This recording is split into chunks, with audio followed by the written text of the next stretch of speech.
تو سائنٹزم کی بنیاد چونکہ یہ بنیاد ہے الحاق کی، اس لیے چند سوالات آپ سائنسدانوں سے ضرور کریں. ان میں پہلا سوال، اور میں گارنٹی سے کہہ رہا ہوں کہ دنیا کا کوئی بھی سائنٹسٹ سائنس کی بنیاد پر ان سوالوں کا جواب نہیں دے سکتا. آپ اس کو لکھ لیجیے. سب سے پہلا جو سوال ہے، اور یہ میں ایک اہم سوال آپ کو دے رہا ہوں، اس لیے توجہ ادھر رکھیں.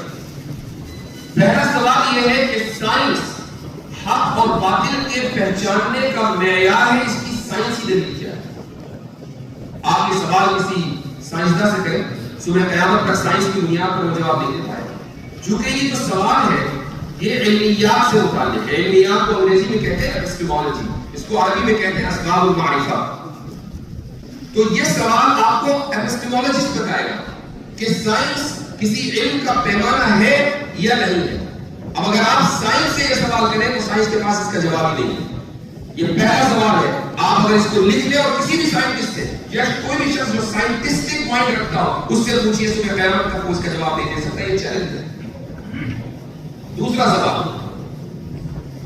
سوال یہ ہے کہ کاز کیا ہے.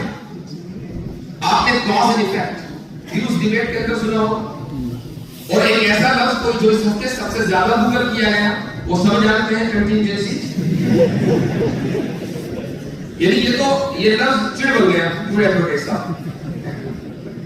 اور وہ لوگ کہ جو اس کا تلفظ بھی نہیں کر پا رہے تھے، ماشاءاللہ بڑے کانفیڈنس کے ساتھ لفظ بولتے ہیں کنٹینجنسی.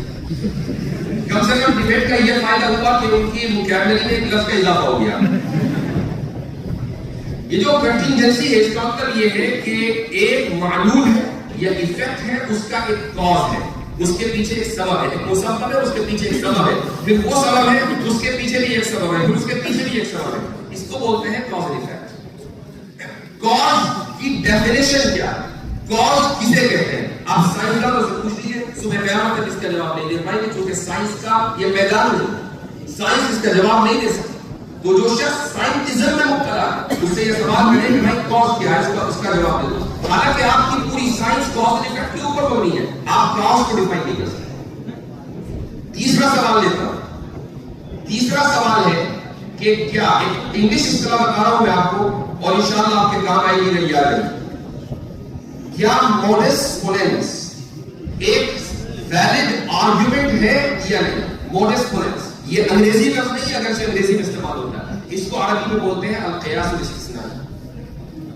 قیاس استثنائی قرآن میں بھی آیا ہے، لو کان فیہما آلہۃ الا اللہ لفسدتا، کہ اگر آسمان و زمینوں میں ایک سے زائد معبود ہوتے، ایک سے زائد خدا ہوتے تو یہ پورا نظام تباہ ہو چکا ہوتا، پورا نظام بیکار ہو چکا ہوتا. لیکن بیکار نہیں ہوا، تباہ نہیں ہوا، ثابت ہوا کہ ایک سے زائد خدا نہیں ہے. یہ استدلال قرآن کا ہے، اس کو قیاس استثنائی کہا جاتا ہے. اسی کو انگریزی میں موڈس پولینس کہتے ہیں. اب قیاس استثنائی حجت ہے یا نہیں ہے؟ سائنس سے پوچھے، سائنس کے پاس کوئی جواب نہیں ہے. لیکن اگر آپ سڑک پہ چلتے ہوئے کسی شخص سے بھی کہ جس نے زندگی میں کبھی سائنس نہ پڑھی ہو، فلسفہ نہ پڑھا ہو، علم کلام نہ پڑھا ہو، کوئی کتاب نہ پڑھی ہو، وہ مدرسے میں گیا ہو، اسکول میں گیا ہو، اس سے پوچھے کہ بھائی میں اگر اس طرح سے آرگومنٹ کروں کہ اگر بہت سارے خدا ہوتے اور ہر ایک اپنا نظام چلا رہا ہوتا تو کیا یہ نظام دنیا کا باقی رہتا؟ تو وہ کہے گا جس طرح کا یہ اصطلاح ہر ایک کو سمجھ میں آتا ہے.